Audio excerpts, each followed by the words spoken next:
Any journey to explore the world's martial arts should begin here. The place is Bangkok, Thailand. The capital city of what used to be known as the Kingdom of Siam, Bangkok is literally the hottest city in the world. Famous for its Buddhist temples and its sex trade, it's home to tens of thousands of some very tough fighters, all trained in the Thai fighting art, Muay Thai. Known as the science of 8 limbs, Muay Thai uses almost the entire body as a weapon. Trained to use their fists like Western boxers, Muay Thai fighters also rely on bone-crushing kicks and 2 strikes almost unique to Muay Thai, the knee and the elbow. This combination of attacks makes Muay Thai a uniquely dangerous martial art. Though the history of Muay Thai is said to date back more than 2,000 years, the first record of this unique Thai fighting style comes from a 700-year-old scroll called the Chiang Mai Annals. According to the annals, in 1411, 2 Thai princes fought each other in a Muay Thai match for the throne of Siam. In the centuries that followed, the Thais used this very aggressive hand-to-hand combat style in their ongoing battles against the traditional enemies, the Burmese. That same fighting style, Muay Thai, is still a vital part of Thai culture. There are over 65,000 professional fighters in Thailand. To put that in perspective, there are just over 2,900 professional boxers in the entire U.S. Most Muay Thai fighters begin training as young as 6. Many train 5 to 6 hours a day, 6 days a week, and start fighting professionally as young as 8. And all that work and training is dedicated to one mission, to fight here in Lumpini Stadium. So we're here in Lumpini Stadium at the Mecca of Muay Thai. This is the place that everyone aspires to come. They smash each other with knees, elbows. They win championships, they lose championships. It's a great place.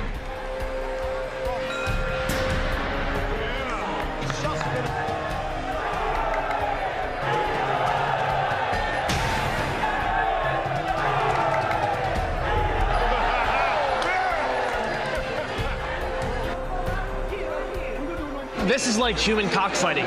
You've got chain link fences, sheet metal roofs. There's no air conditioning in here. The guys are fighting in 90-degree weather. It's pouring rain and some spots are leaking. Overall, this is a very, very, very intense situation. You come here to this stadium, I mean, blood flies on you. These guys demolish each other. It's about hurting the other guy as bad as you can. I mean, these guys aren't human weapons. Everything on their body, they just smash against each other. It's intimidating, it really is. Fighters must be at least 15 to compete in Lumpini, and they can win anywhere between $150 to $250 for a typical fight, and up to $2,500 for a championship.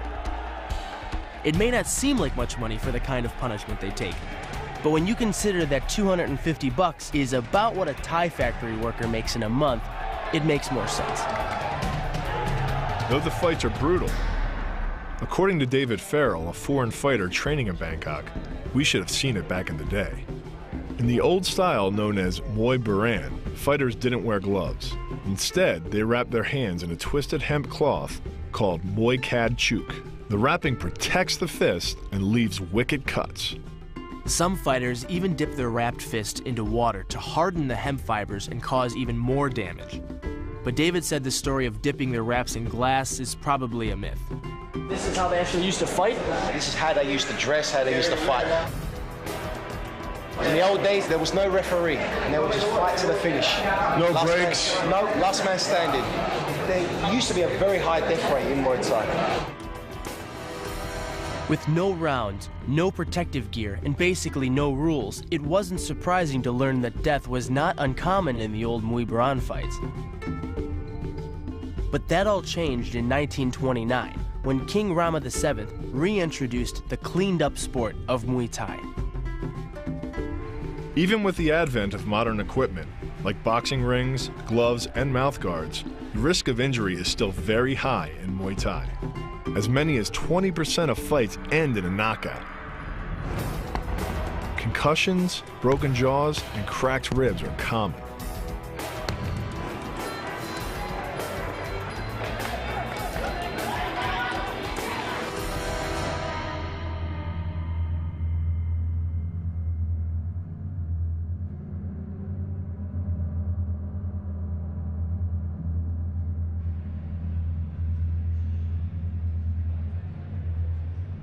I've never seen somebody get knocked out with an elbow before. Kid caught an elbow right to the top of the head. Blood started pouring out of his mouth. It's disgusting. And they're just brutalizing each other. This has opened my eyes up so much more. Still rattled from the vicious knockout we had just witnessed, David introduced us to one of the legendary masters of Muay Thai, Kru Yod Tong. At 64 years old, Kru Yod Tong had personally trained over 20 Lumpini champs. Kru Yod Tong challenged us to immerse ourselves in Muay Thai and to visit him at his camp at the end of our journey. There, he promised to give one of us the ultimate test, an opportunity to try to survive a fight with his champion. What's his name?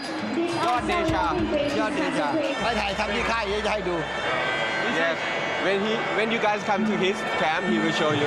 The champion we would face was called Yadacha. A former Lumpini champ, Yadacha has over 150 fights under his belt. As an international champion, his record is 70 wins, 12 losses, and 2 ties.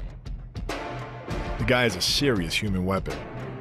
Even though we're both experienced fighters in our own disciplines, going head-to-head with this guy is going to be hardcore. If I have to end up fighting this guy, the ego side of you wants to say that, you know, you're 30 pounds bigger than the guy, you've trained, but the dude's a champ.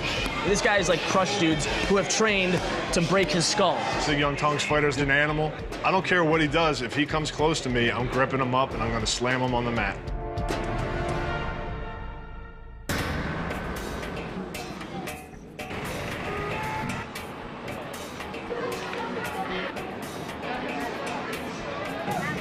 I'll tell you what, we got called out.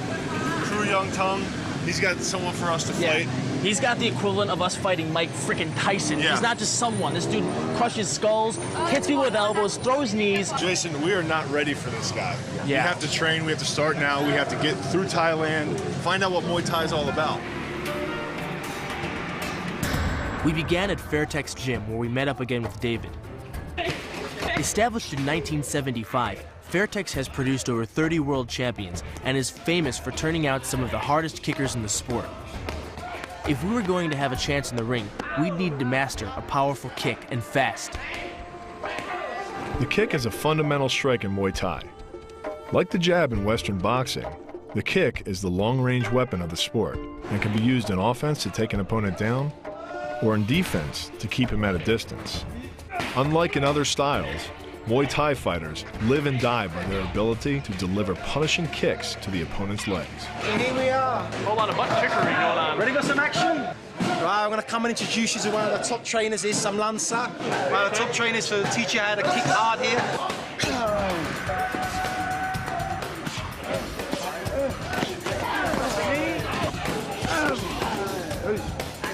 This is a totally new kind of strike for me. Not bad, eh? Coming from football and wrestling, where it's a lot of upper body, a kick requires totally different muscles and a lot of technique. This hand here still. Your hand's coming over. You've got to protect yourself There's here. a lot to learn. Something else come Hands up. This hand's here, this hand's here. Even this though you're attacking, you're still thinking of your defense. There's so much more technical than this States. I came over here thinking, you know, I've boxed for years, that my stuff was tight. And it's totally different. Everything from an inch on your foot to how you turn your hips. Now you're getting it. He likes what you're doing there. This is what we would call back home the power angle kick. Reason being because it generates a lot of power and you're coming in from an angle. The kick's power comes from the torque generated by the rotation of the hips. It's the same principle that cracks a whip. Turning the hips just a few degrees forces the foot to travel a much greater distance and creates a lot of speed as it does. The longer the leg and quicker the rotation, the faster the kick. And unlike karate, Muay Thai fighters are also taught to strike with the hard bone of the shin. A Muay Thai kick can generate roughly the same force as a baseball bat, enough to crack a rib or a leg. If you're doing that full force, dropping down, bam! 5 or 10 of those, and the guy's not gonna be able to walk. He's gonna be thinking about his leg. We've been told kicks don't count unless you damage the other person. Damage the other person. That's not something most people want to sign up for.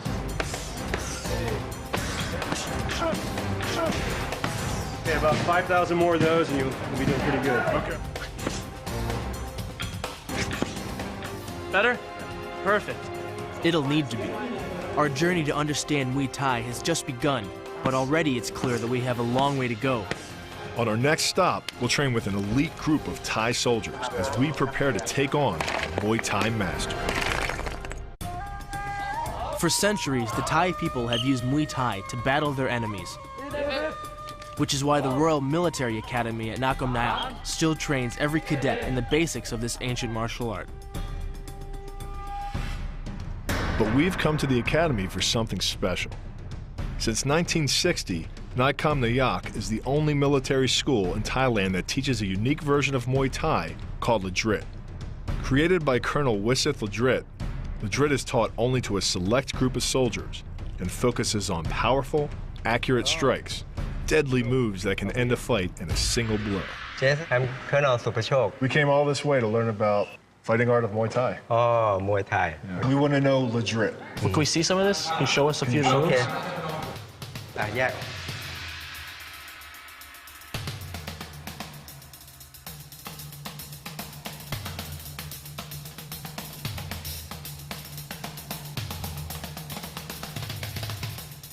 Wow.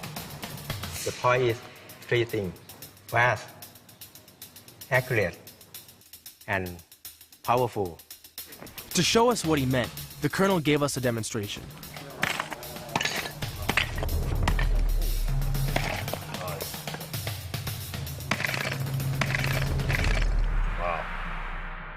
Time for my test. Hit hard. Yeah. Focus through the break. See it break in your head.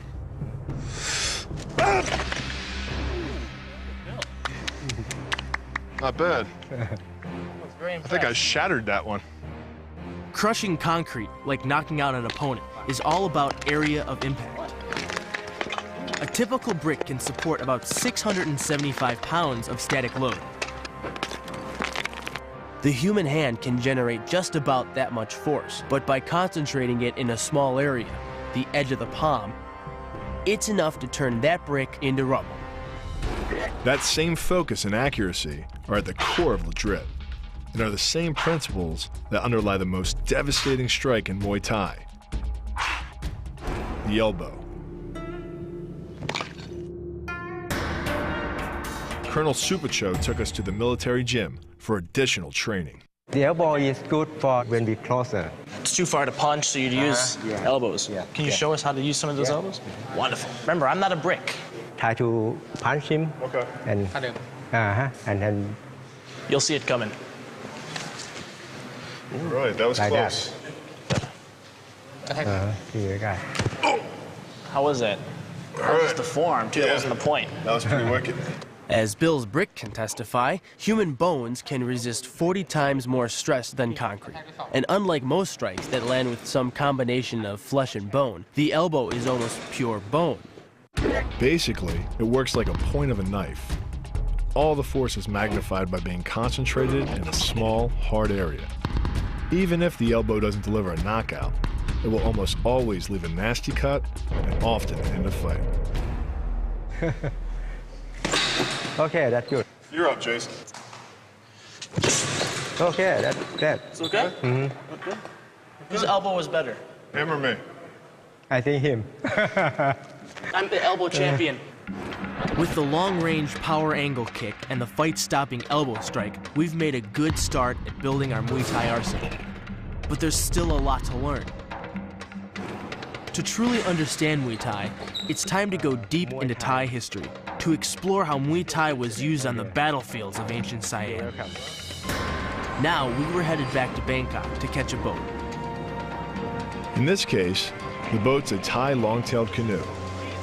Powered by a 440 big block V8, the long, narrow vessels are uniquely designed to operate in the hundreds of kilometers of canals in the busy Chao Phraya River that gave Bangkok the nickname the Venice of the East. With no housing for the big engines, these suckers are fast and loud. We're following the Chao Phraya River, the River of Kings, 50 miles from the modern capital of Bangkok to the ancient capital of Siam, Ayutthaya. Established in 1350, the city was once the center of an empire that included much of what is today Laos, Cambodia, and Myanmar. At its height in the 1700s, the city had more than 1 million inhabitants, twice as many as London at that time. It was here during a war against the Burmese in 1592 that one of Thailand's most famous warriors, King Naresuan, established the dominance of the Empire of Siam. Trained in both the unarmed combat that became Muay Thai and the weapons-based combat known as Krabi Kerbang, Naresuan and his army defeated the Crown Prince of Burma. On the outskirts of the city, we met up with Kong, a historian and student of Thai martial arts. Kong led us to a temple of Wat Putaisawan.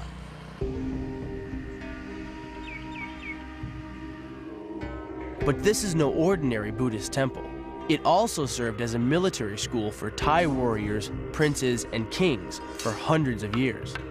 Wat Putaisawan is a very old temple. It was first built by King Utong, the first king of Ayutthaya, in 1350. Wow. It was in this temple and others like it that the fighting art that came to be known as Muay Thai was formalized. Of course, back then, Muay Thai wasn't just a sport. It was combat training, as outlined in the Chupasart, a warfare manual that was likely produced under King Ramatabodhi II sometime in the early 1500s. And it went hand in hand, or hand in sword, with the weapons training known as Krabi Kerbang. So how does Krabi Kerbang go together with Muay Thai? Krabi Kerbang is the art of using weapons. But in the warfare, if you happen to drop your weapons, you have to use hand-to-hand combat, which is Muay Thai.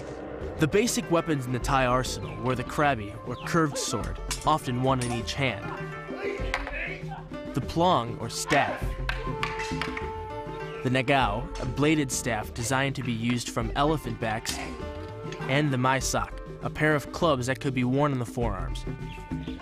I feel like I'm in a really cool Jet Li flick right now. These distinctive weapons helped Thailand repel its enemies for centuries. And each weapon had an analog in the unarmed combat that became Muay Thai. It's so athletic is the one thing that really surprised me. Is I expected to come over and see this cultural dance with swords and stuff, but it's not. These guys are really athletes out in the sun and working hard. Too bad we weren't allowed to bring a sword into the ring. But the school could teach us another move to add to our arsenal. One that works seamlessly with weapons or without. The knee strike. Is there any way that you could show us a Krabi Kerbang move that would translate into helping us with Muay Thai? Oh, yes, of course, yes. The push kick to stop The sword. okay. And then, Like a kick. teep? It's a Yes, teep? teep, yes. Okay. Everything starts with the defense. Yeah. Because it's very difficult to start with the offense when another person got weapon on hand. Right. Yeah. Oh, there it goes. Wow. Oh, you like that? Yeah. Oh. That's the one I'm gonna do. Oh, really? Yeah. Okay. All right, you take the big one, I'll take the little one. Oh, that ain't gonna, okay. I'll work with you, he can get his butt kicked by him. You have the sword. I want to work with him. Whoop, whoop, rock. Yes. And then pull to your knee.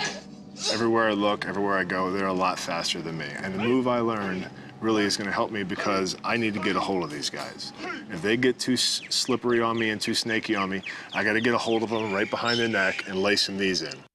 Getting in close neutralizes the opponent's weapon advantage. Then, in the clinch, we bring the power of the knee to bear. Unlike the kick, which relies on rotation to create power, the knee gets its power from leverage. Pulling our opponent down as we drive the knee up can deliver up to 2.5 tons of force, enough to lift a car. We're bigger than the average Muay Thai fighter, so I think we're really going to be able to utilize that clinch work and the knees that he was showing and devise a little bit of a game plan now because we were able to see the kicking, the elbows, and now into the clinch and the knees. I'm a little bit nervous, a little stressed, thinking about the guy I got to fight, the Lumpini champion. I'm sure he's as tough as nails, and he probably chews on dirt and spits it out. But, you know, I'm not going to back down from him. Kicks, elbows, knees. But these are only 6 of the 8 limbs. Our next mission is to add a devastating punch to the package. One that could give us a chance in our final challenge in the ring. The clock was running out in our journey.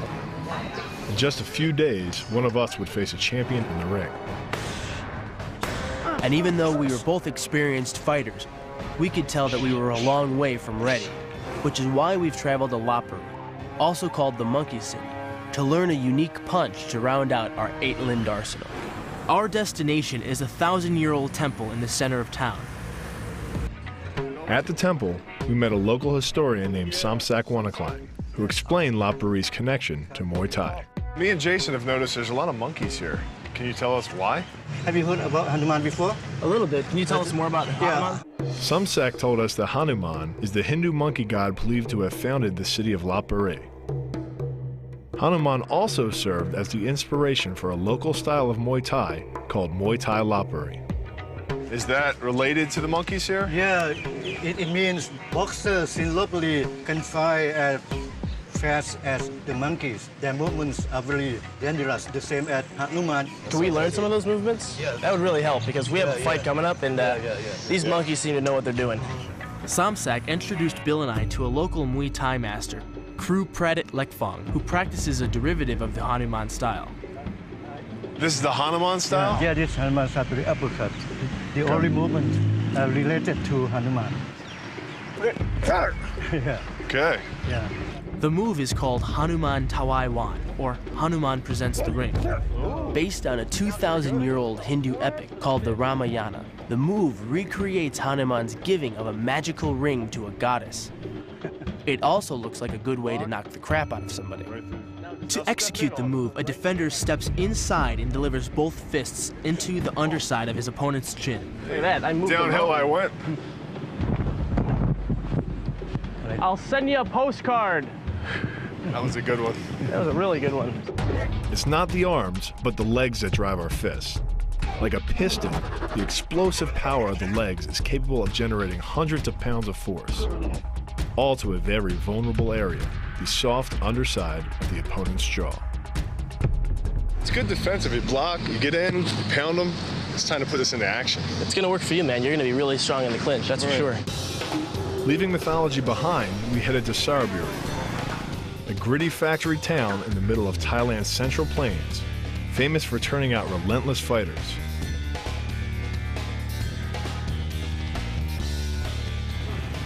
Our mission was to meet Master Kru Tong, one of only 11 promoters allowed to send fighters to Lumpini Stadium, and practice our new move in his training ring.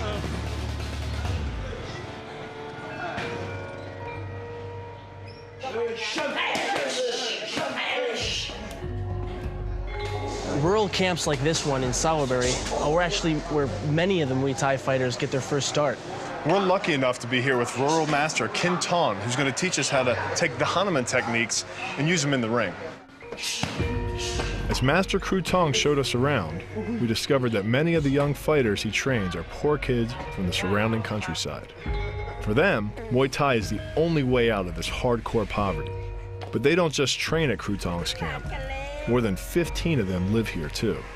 Suddenly, my 2-a-day training in pro football didn't seem so bad. This is where a Lumpini champion sleeps. No one in America can ever complain again. Not to me. He's in about a 12-foot by 10-foot room, cinder blocks, a dilapidated fan with cobwebs. Look where he sleeps. It's not even a bed, it's just a mat. It's just a mat. Some old The Disney characters on it. But training is motivational. You open your door and the ring is right there. Many fighters begin training as young as 6 or 7 years old and can be seasoned pros by the age of 15. Many fight as often as twice a month, compared to a Western boxer who may fight no more than a few times a year. Due to the physical punishment of a Muay Thai match, most fighters retire by their mid-20s, some having fought as many as 150 fights, compared to about 40 career fights for a boxer. This place is really like a no-frills gym. Yeah, it's about as rural as you can get. Yeah, well, that's good, man. This is pretty hardcore. Inside the ropes, we demonstrate to Master Kru Tong the Hanuman move we had just picked up in Lopburi. Now, we want to know, can we use that here? No. No. ใช้ไม่ชกบนเวทีมวยไทยใช้ไม่ได้เปลี่ยนเป็นใช้โยนเข่าลอย He said it's not really going to work in the ring. The problem is that the move, while powerful, is too slow to use against a serious fighter. And because both fists are involved in the attack, it leaves us dangerously exposed to a counterstrike. Kru Tong adapted our Hanuman move and turned it into a flying knee strike. Oh, I like that much better. It was just the weapon we were looking for. The perfect translation of ancient mythology into a true fighting technique. That is nice. Like the Hanuman move, the flying knee relies on the explosive power of the legs. But rather than spread the power of our blow over two fists, it concentrates it into the spear point of the knee and combines it with the force of gravity. It's the equivalent of hitting our opponent in the chest with a sledgehammer. This looks like something that you can be able to use a lot more effectively because you can put more body weight behind it, and my knee's a little jacked, so. Well, maybe we should get some gloves on, do a little sparring. All right, yeah, that'd be a good idea.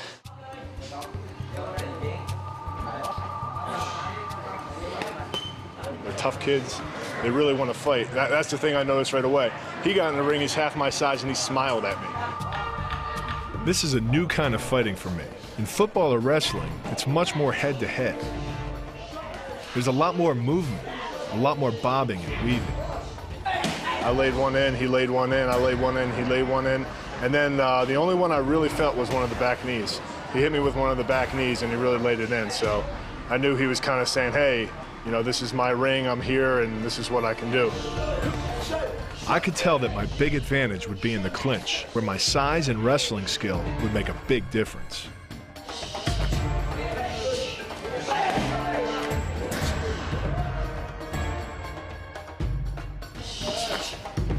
Not one of these guys is going to back down. I don't care if they're 12 or 20. They're going to step in and they're going to want to try to take on the big white guy from Jersey. So I'm going to give them everything I got.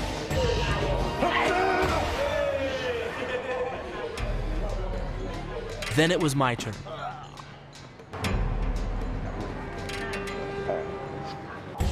Even in sparring, it's clear this is a different kind of fighting than I'm used to. It's a lot more strategic. Getting inside is going to be key in the big fight. Kept my hands up the whole time. He didn't land one clean shot on my face. A couple knees inside. But all the kicks I was able to kind of catch and get back at him.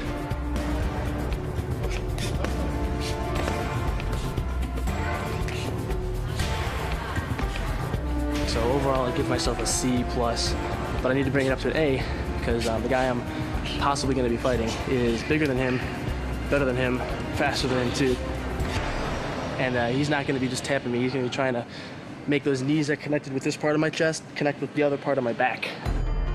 Coming up, a journey into the dangerous jungles on the Burmese border, where we hope to learn the secret defensive techniques of an ancient form of Muay Thai that some thought was lost forever. We're headed north, deep into the jungle near the River Kwai, on the border with what used to be called Burma, but is now Myanmar. This region is second only to Afghanistan when it comes to heroin trade, and gun battles still break out between smugglers and Thai security forces. But we were on our way to the camp of Kru Prang, master of a secretive form of Muay Thai called Chaya. I feel like we're infiltrating a ninja camp.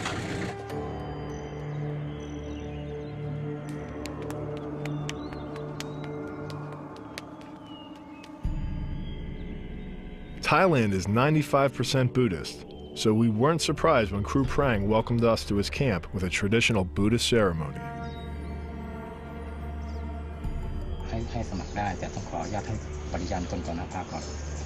He accepts you as his student. Master Priang is a little pit bull. You can tell right away. I mean, he's very reverent and he is very calm, but you can tell behind those eyes, he's a fighter. How do the techniques that are used in Muay Thai Chaya differ from techniques we see when we see two guys fighting in a ring? The Thai boxing nowadays that you see, the ring sport, they only took a little part of us. You know, it's washed down to almost nothing nowadays. Most of our technique, you know, is used to harm a person, to take them down so fast. That's a battlefield fight. And one of the first things we learned was that in a battlefield fight, a good defense makes a great offense. wow. Really fast. Yeah. Holy crap. The defensive abilities of Muay Thai Chai technique are pretty much all elbows. And they use them as their striking as well. I can barely see one of those things come. That looks painful. You notice how they finish off the opponent every time they throw them? Right. It'll just keep them down there. Every time they're catching something, they're giving something back. They're not just, you know, it's not just like one guy's attacking and one guy's defending. It's like they're both constantly attacking and defending. You gotta be so quick to do that. I mean, it's just so much to think about. And that's the end of the fight. In the ring sport, when a person punch and you try to move back, and you try to return the punch, it's too late. Basically what he's saying is, as he sees the other guy move, he's stepping in first and blocking and coming with the elbow. Instead of moving off the punch like this, it's too late because he'll be away from your punch. So when he comes in, bang, bang, he's hitting him with the elbow. Kru Prang taught me that the one thing you never do as far as his style is concerned is back off. Oh. A lot of places we went, like Fairtex and Saraburi, there was a lot of defense. There was a lot of backing off, shucking and jiving, you know, Muhammad Ali type movements. There was none of that here. It was straight aggression, straight ahead. Even their defensive moves could be considered an offensive move because if the guy doesn't get out of the way, he's going to catch an elbow right in the throat.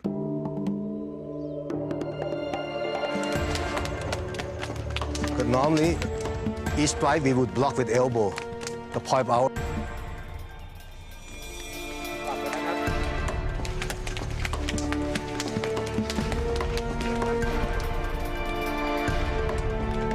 The offender hurt more than the defender in this.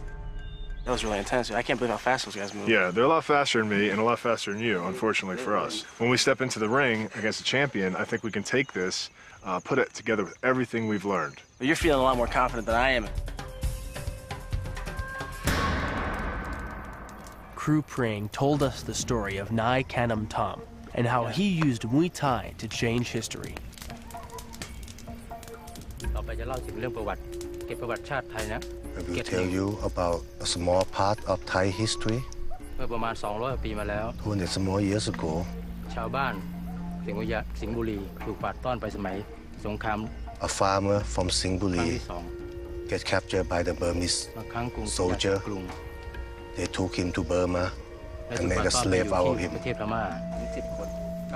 In history say, he performed ancient Thai boxing and can knock off 10 Burmese boxers in front of the Burmese king. He used his Mae Mai Muay Thai to knock them off.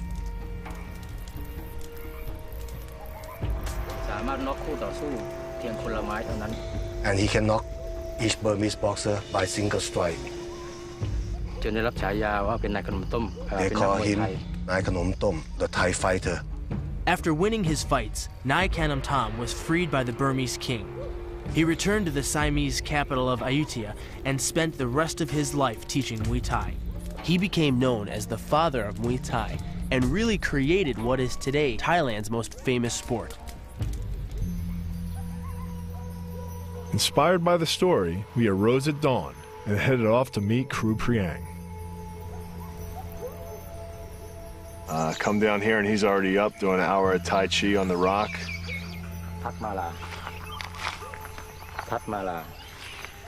Working with Kru Prang and learning the Chai techniques is such a beautiful environment, yet it's so violent and he is so strong. Such a small man to have so much power. And Muay Thai Chai training was as different from training in the States as you could imagine. Over the next few days, Jason and I were introduced to the traditional methods of Muay Thai training. We kicked banana trees to toughen our shins, dodged lemons to improve our accuracy,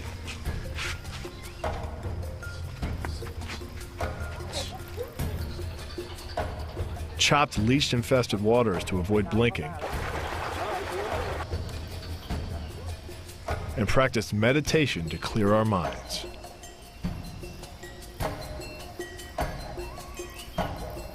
I feel like a piece of meat at this point. I've been beaten and prodded and bitten by every bug out here. I think I'm learning things that I'll be able to put into use and that are practical. But the environment, as aesthetically pleasing as it is not fun to train here.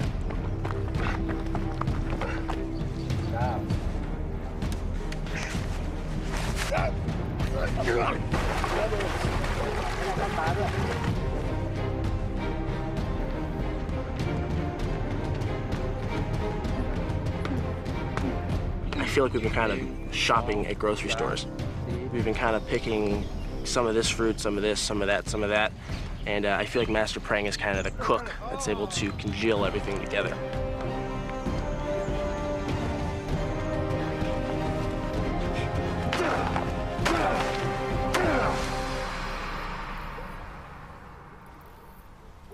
I think I'm ready. And then our jungle training was over. It was time for one of us to put our training to the test. To risk sprains, broken bones, a concussion, maybe even worse. Time for one of us to be chosen to step into the ring with a real human weapon, a Muay Thai champ. Bill and I were as ready as we could ever be. It was time to take Sidyard Tong up on his challenge to fight his champion. So we traveled to his camp in Pattaya on the Gulf of Thailand. By the time we got there, Kru Yod Tong had already made his decision. We couldn't understand what he was saying, but we could guess. Because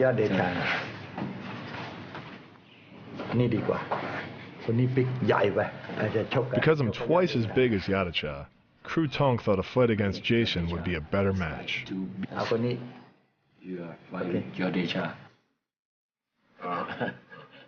Disappointed.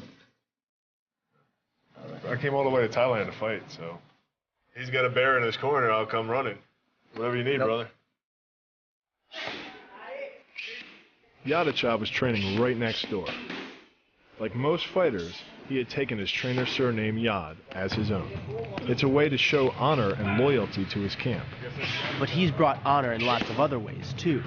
Yadacha became the 2002 Lumpini champion and has since traveled to many countries, devastating his opponents. I'm a little nervous. We're definitely not on our home turf, and even though I've fought professionally before, I really don't know what to expect. The whole environment is completely different from an MMA fight in the States.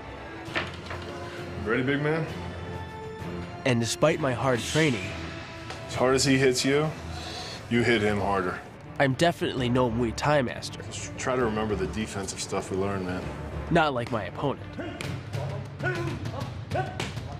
Gotta be honest, I was feeling okay till I saw the ambulance here.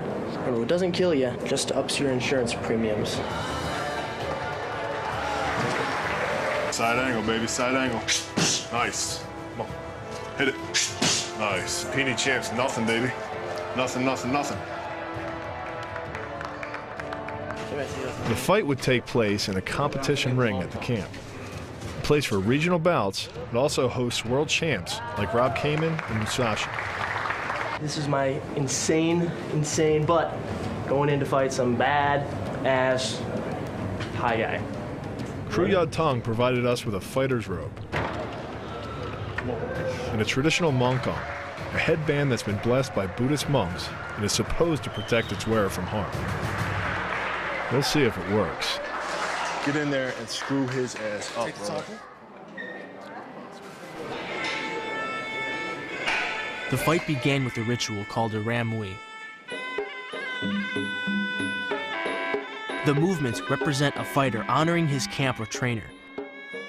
Fighters also bow to the four corners of the ring to honor the Four Noble Truths of Buddha: compassion, temperance, prudence, and justice.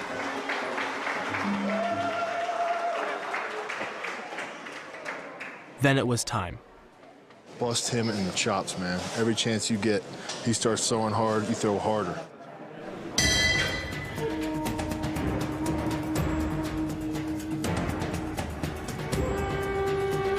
Circle right, where's the power leg? Circle right. Our strategy was simple. Get close and use our size and weight against the lightning-fast Yadacha and his powerful kicks. If I could get inside, I could use my wrestling clinch and my Muay Thai knee strikes we learned to devastating effect. But getting inside a guy as quick as Yadacha is easier said than done.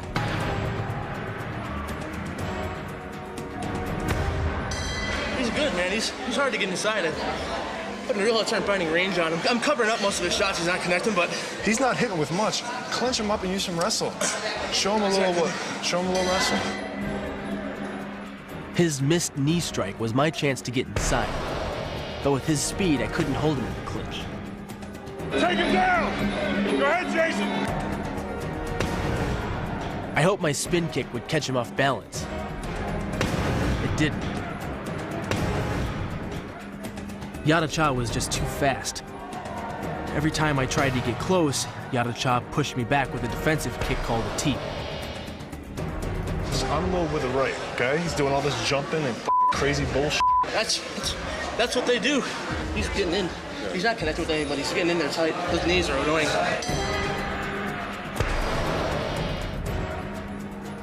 There you go. Wrestle. Nice. Finally, I got in, and the takedown almost worked. But he recovered and was back in the fight. And then he showed me that he knew how to use all 8 limbs.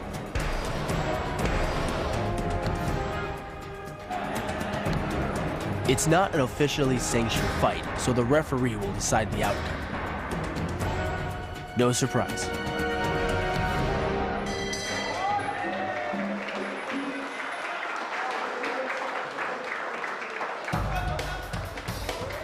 This is a lot of fun.